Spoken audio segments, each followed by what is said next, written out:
I'm 30 years old, and last Sunday my sister tried to talk me out of the only thing in this world that still feels completely mine. The old house my grandma left me. It didn't start with a scream. It started with a smile.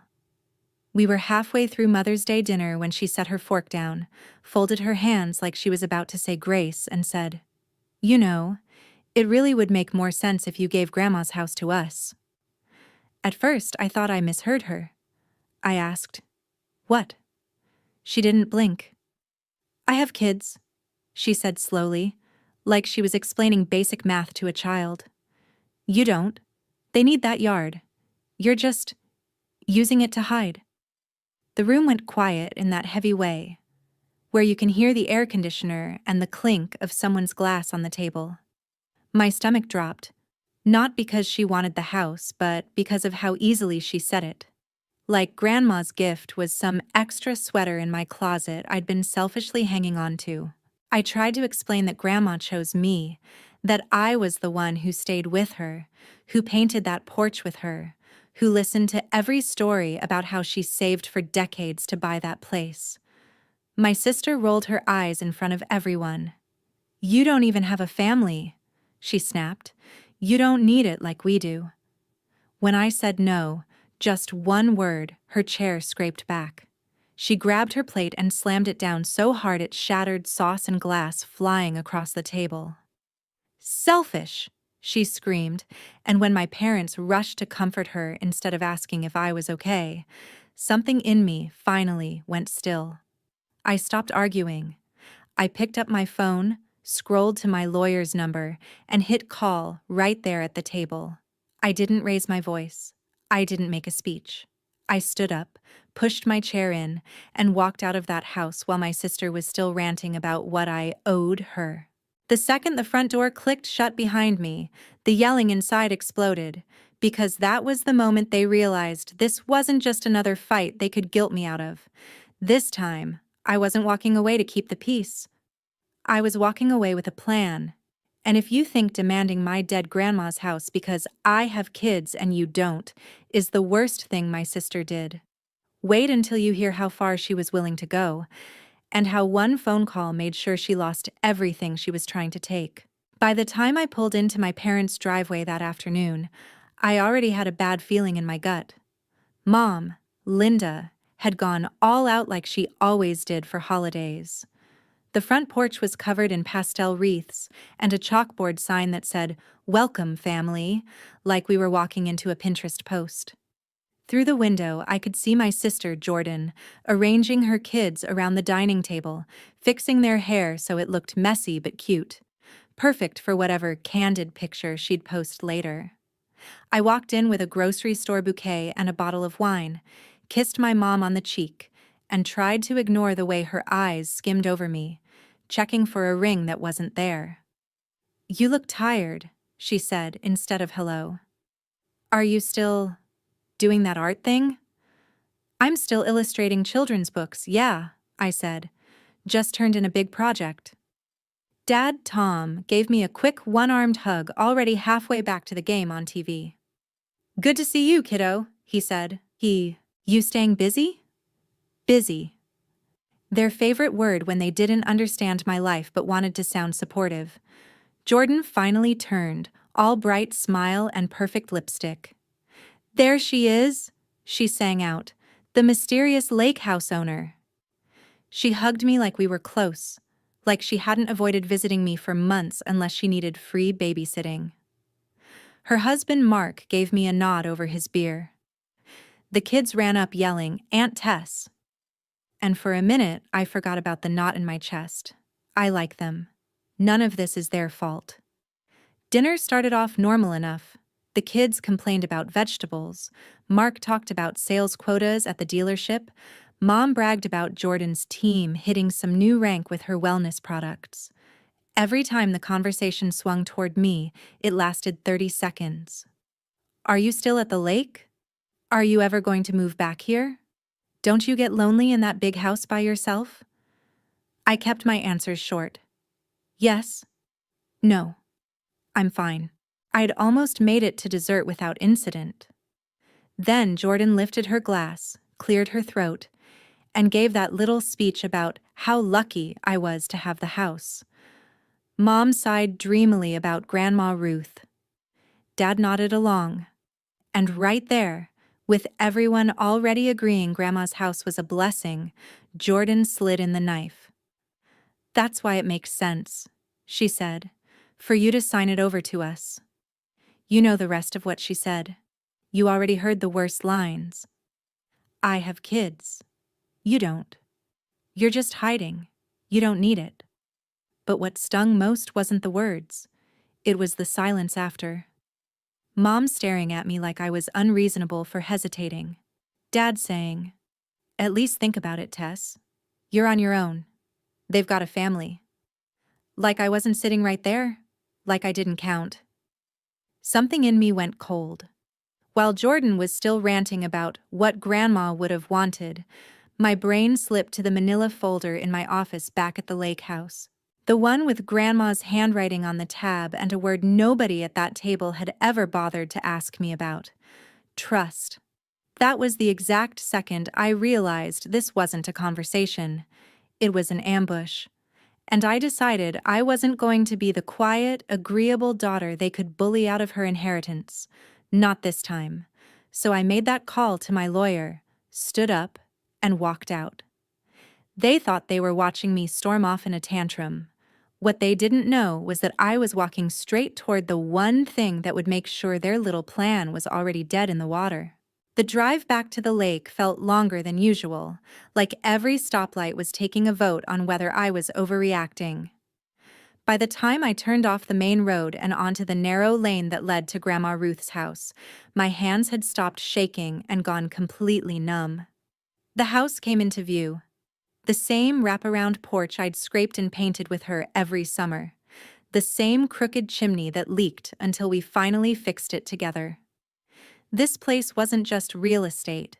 It was hours of my life, splinters in my fingers, stories she'd whispered when she thought no one else was listening. I walked straight to my small office off the kitchen and pulled the manila folder from the bottom drawer. My name was written on the tab in her messy blue ink. Tessa. Inside were the documents she'd gone over with me the year before she died, when she sat me down at this very table and said, "I know how this family operates. I'm not leaving this up to them." I flipped to the page my lawyer, Claire Donovan, had highlighted. A living trust, naming me as sole beneficiary of the house and the land around it. One sentence jumped out at me like it was written in neon. "This trust is intended to protect my chosen beneficiary from any claims or pressure by relatives who do not respect my wishes."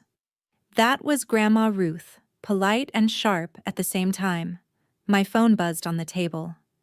"Jordan," in all caps, "you made a scene in front of my kids, over a house." Then another, softer but worse. "You know I'm right. You don't even use it properly. Think about what a yard like that could mean for them." Mom chimed in a minute later. "Your sister is just thinking about the children. You embarrassed her. We are family, Tess. The house should serve the family, not your pride." Pride. That's what they called it when I didn't roll over. A voicemail popped up from Jordan. I didn't want to listen, but I hit play anyway. Her voice shook just enough to sound vulnerable. "Look, I'm sorry I yelled, okay? But you know this place makes the most sense for us. You're out there alone. It's not healthy. Don't make this harder than it needs to be." There it was. The apology wrapped around a demand. The same pattern I'd grown up with. They hurt me, then told me I was overreacting when I didn't immediately hand them what they wanted. A new call came in. Dad. I stared at his name for a second, then answered. "Hey, kiddo," he said, voice low like we were conspiring. "Your sister's upset. Your mom's a wreck. Maybe you could meet in the middle? You know Jordan's always been more fragile." "Dad?" I said, and my voice surprised me by how steady it sounded. "Grandma left the house to me for a reason. I'm not giving it away because everyone else decided they deserve it more." He sighed. I get that. I do. But sometimes you have to think about the bigger picture. Family peace. The kids' future. You've always landed on your feet. They need more help. That's the problem, I said quietly. You all decided I don't need anything. There was a long silence. For the first time, I heard a crack in his certainty. Just don't do anything you can't take back, he said, and hung up. I sat there, surrounded by papers with my name on them, realizing something simple and brutal. They didn't see this as my inheritance. They saw it as a resource I was selfishly hoarding until they shamed me into handing it over. The buzzing started again. Texts, notifications, little digital taps of guilt. I was about to turn my phone off when a different name flashed across the screen. Dylan Park, an old college friend who now worked in real estate a few towns over. I frowned and answered. "Hey, Tess," he said, skipping small talk completely. "We haven't talked in a while, I know, but I'm calling because something weird just came across my desk. It's about your lake house, and I'm pretty sure you're not going to like it. Did you authorize anyone to talk to an agency about listing your place as a short-term rental?" Dylan asked. Just like that, my stomach turned to ice. "No," I said slowly. "Why?" He exhaled. "That's what I figured. A woman came in today, said she was your sister. She had copies of some documents, said she had power of attorney for you and wanted to get the ball rolling on converting the lake house into a vacation rental. Something about unlocking the property's real potential for the whole family." My mouth went dry. "Did you see the documents?" "Yeah, that's why I'm calling. They looked off. The signature under your name didn't match what I have on file from when I helped your grandma refinance years ago. And the power of attorney paperwork? Light on details, heavy on drama. I told her I'd need to verify everything and that no one can do anything without you signing in person." I pressed my fingers into my forehead. "Jordan?" I muttered. It had to be her. "Huh, she really tried to fake my signature?" "I can't say for sure it was her handwriting," Dylan said carefully, "but the woman calling herself your sister was very insistent that you were too overwhelmed to manage it yourself. She said you'd be grateful once it was done." Overwhelmed. That's how you frame someone when you want to steal from them and still feel like the hero. "Can you email me copies of everything she gave you?" I asked. "Absolutely." "And Tess? Lock that place down. If she's willing to pull this with me, she might be shopping around." After we hung up, I sat there with the phone still in my hand, feeling a kind of calm I hadn't felt at dinner. It wasn't that things were better. They were worse. They'd crossed from emotional manipulation into actual fraud, but somehow that made my next move simpler. I called Claire. She picked up on the second ring. "I was expecting your call," she said. "How bad was Mother's Day?" "Bad enough that my sister tried to forge my signature to convert the house into a short-term rental," I said. "I've got a witness, and he's emailing me the paperwork." There was a pause, then the sound of her typing. "All right," she said. "We're done playing nice. The trust your grandmother set up already keeps the property out of probate and limits who can touch it. But there's another piece we need to talk about. Did your grandmother ever mention a second trust to you?" "A what?" I asked. Claire pulled up a file. I could hear the pages turning. "Before she passed, Ruth created an additional trust that covers the undeveloped strip of land running along the back of your lot." It was her just-in-case plan. She was worried certain family members might try to pressure or guilt you into giving up the main house one day. Her words, not mine. I swallowed hard. I could hear Grandma's dry sarcasm echoing behind the legal language. "What does this second trust do?" "It allows you," Claire said, "to designate that land and, by extension through local zoning, the primary residence, as part of a conservation or educational easement. If you partner with an approved organization, the property becomes protected. No subdivision, no rentals, no forced sale. It essentially takes it off the table for exactly the kind of scheme your sister is attempting. I leaned back in my chair, staring at the ceiling. So, I could lock them out completely. You could honor your grandmother's intention to keep that property from becoming a family battleground, Claire corrected gently. You also need to document what your sister just did. Forward me every email, every text, any screenshots, and whatever Dylan sends. If she tried to use fake authority to move against a trust asset, we want a record. I nodded, even though she couldn't see me. I'll send it all tonight. After I hung up, another call came through. Dad. For a second, I considered letting it go to voicemail, but something told me to pick up. Hey, he said quietly. No lecture this time. No, think about the kids. Just that one small word. Dylan called me, I said flatly. Jordan went to a real estate office with forged paperwork. Did you know about that?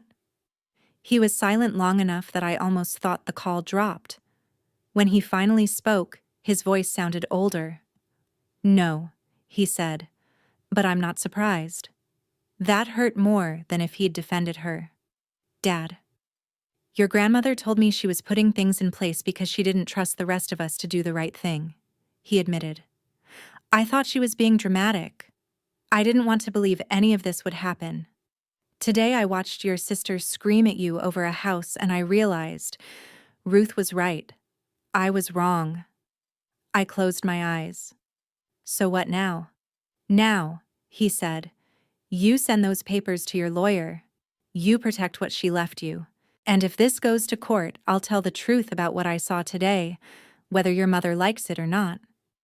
When we hung up, I opened my laptop and started dragging files into a folder labeled Jordan Evidence.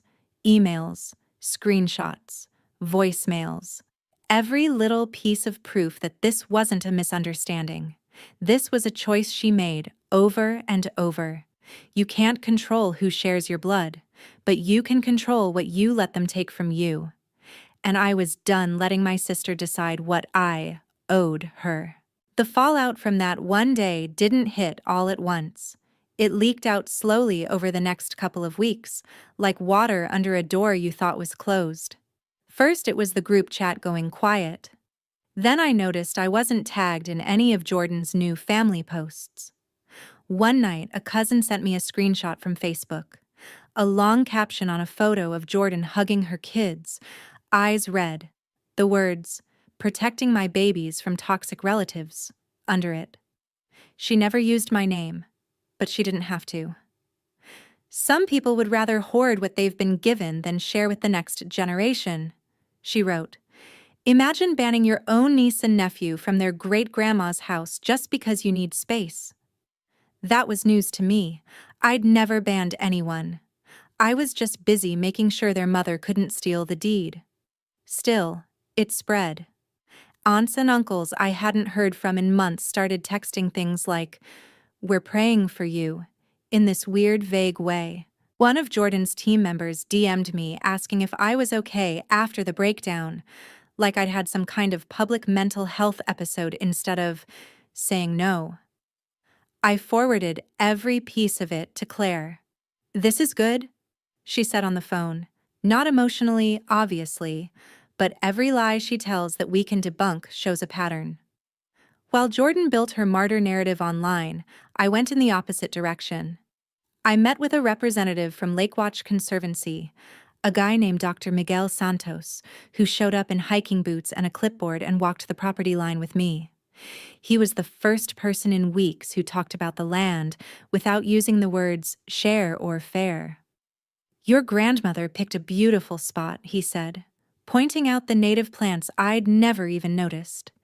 If we partner with you, we can designate this as a protected shoreline, educational programming, citizen science projects, maybe even workshops for local schools.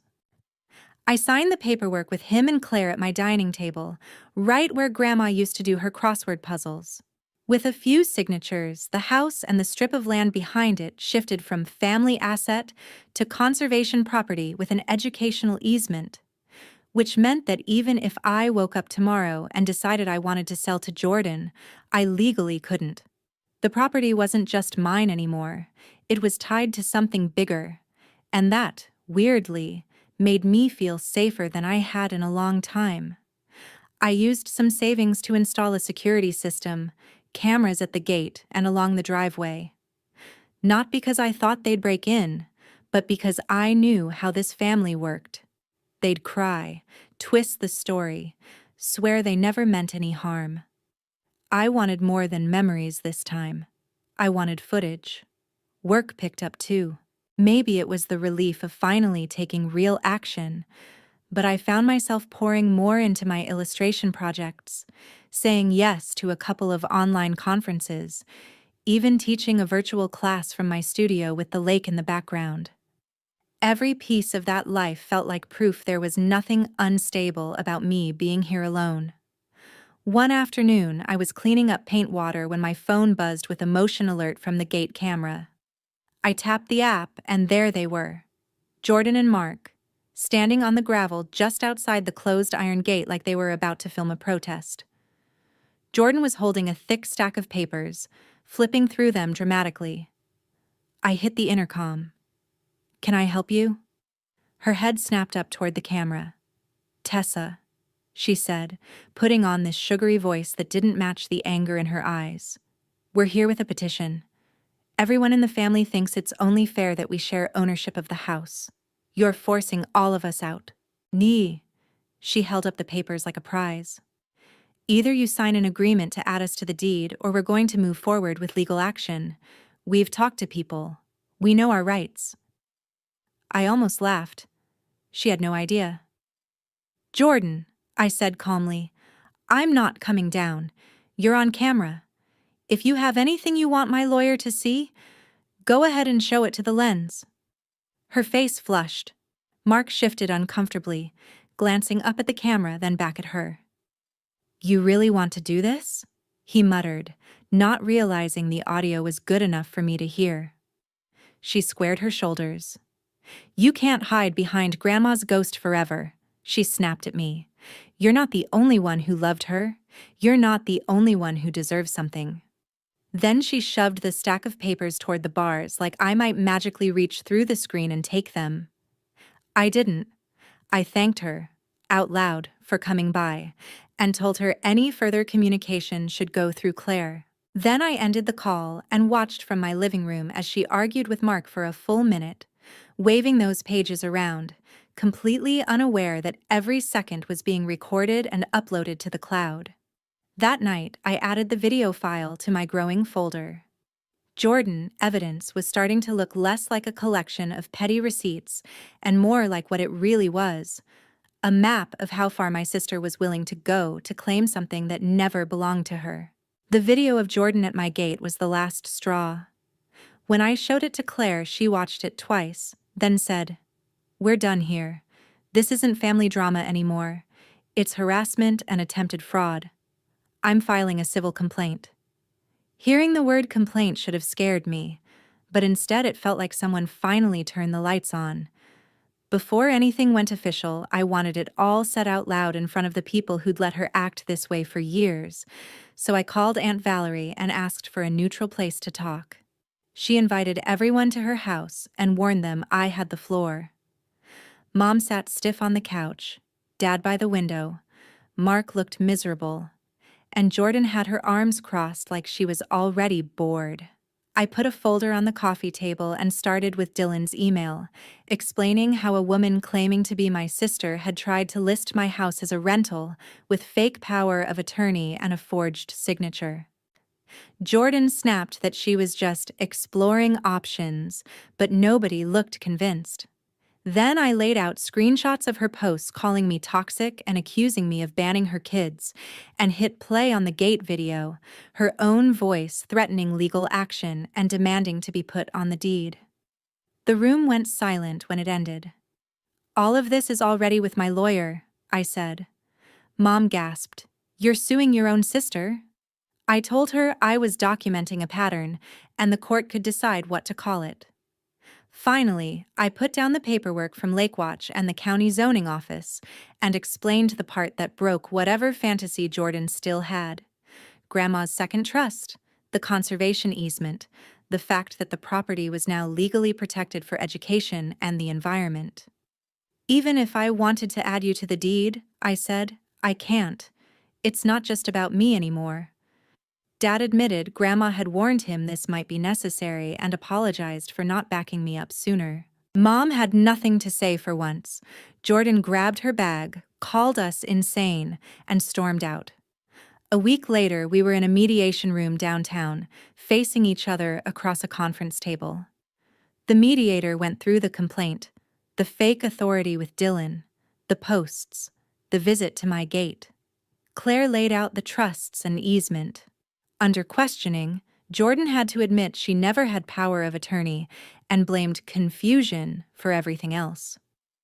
The mediator recommended a formal written warning with everything kept on file and made it clear that any further attempt to mess with the property could lead to restraining orders or a fraud investigation. One more stunt, and she'd be talking to a judge, not a mediator. Out in the hallway afterward, she leaned in and hissed, "You think you've won? You really think Grandma would be proud of this?" I looked her straight in the eye and said, "I know she would. I'm the only one who actually did what she asked." Then I walked away, leaving her standing there with nothing of mine left to grab onto except her own anger. In the weeks after mediation, Jordan tried to pivot like she always did. First came the angry texts about how I'd humiliated her in front of strangers. Then, when it sank in that the complaint and warning were real and not something she could argue away, the tone changed. "We can work this out between us," she wrote one night. "If you withdraw the complaint, I'll sign something saying I won't go after the house again. We don't need courts involved in family business." I stared at the message for a long time. A year ago, I might have caved just to stop the tension. This time, I didn't. I told her future communication should go through Claire and left it at that. She didn't like hearing the word lawyer, but she understood it better than no. Outside our little war, her life started to crack where she'd always been so sure of herself. Her wellness team wasn't stupid. Some of them lived in the same town Dylan did. They heard their top leader had tried to use fake paperwork on a property and ended up in mediation over it.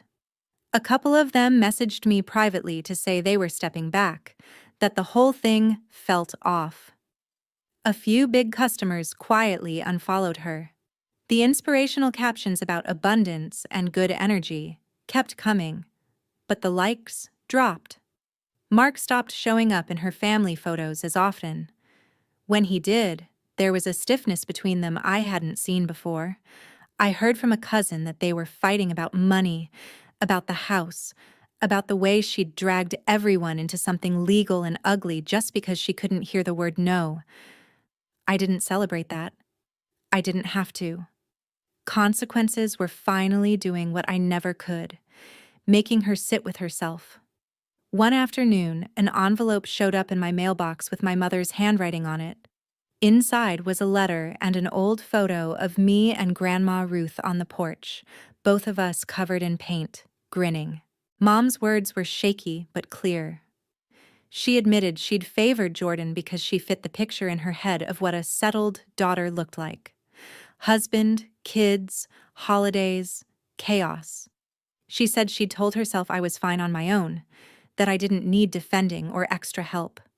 "I see now that I turned that into an excuse to let your sister and I take advantage of you," she wrote. "I am sorry I stood behind her when you needed me to stand beside you." I didn't write back. Not yet. Forgiveness, I was learning, didn't happen on other people's timelines. I could accept the apology and still keep my distance. At the lake house, life moved forward. The sign out front changed. Ruth Morgan Environmental Learning Center, in partnership with Lake Watch Conservancy.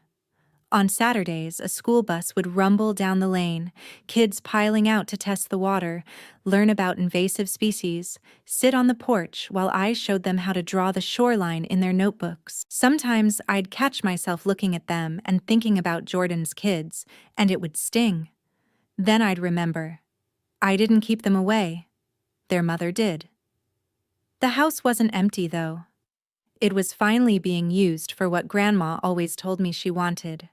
A place where people learn to pay attention to something bigger than themselves. Somewhere in the middle of a workshop about trash in the lake, it hit me that for the first time, I wasn't apologizing for being here, for living alone, for not fitting into the little boxes my family drew. I had a home, a purpose, a line I'd finally drawn and kept. That's the part no one tells you about setting boundaries with family. It doesn't just protect your stuff. It shows you who you actually are when you're not busy shrinking to keep everyone else comfortable. People love to say blood is thicker than water, but blood doesn't give anyone the right to rewrite a will, fake your signature, or decide your life matters less because you don't have kids. Grandma chose me. I chose to honor that. And in the end, the only thing my sister really lost was the illusion that she could take whatever she wanted without paying for it. Have you ever had to draw a line like that with your own family? The kind that changed everything? Because if you're standing where I was, wondering if you're crazy for saying no, you're not. Sometimes the bravest thing you can do is close the door, make the call, and trust that your worth isn't up for a vote.